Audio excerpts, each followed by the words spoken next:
Buying a first home is a dream come true for many, but for one young Sydney couple, that dream nearly turned into a nightmare.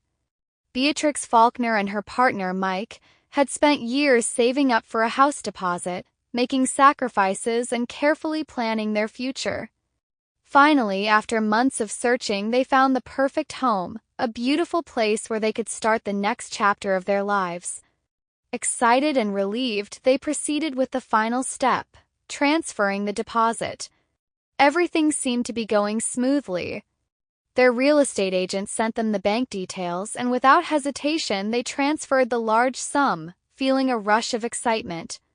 But that excitement quickly turned into sheer panic when they received a call from the agent. The money never arrived. Confused and terrified, they double-checked everything.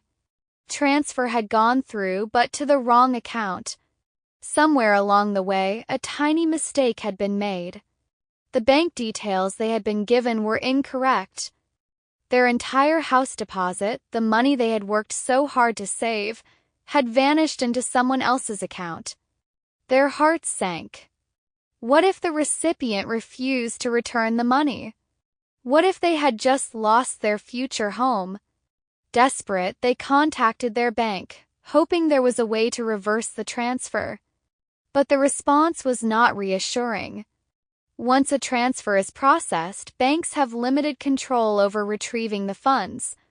The only hope was that the unintended recipient would return the money voluntarily. The next few hours were agonizing. Beatrix and Mike couldn't eat, sleep, or think about anything else. Every scenario played in their minds, the possibility of starting over, the months or even years it would take to save that money again. And then a miracle happened. The person who had received their money, a complete stranger, agreed to send it back.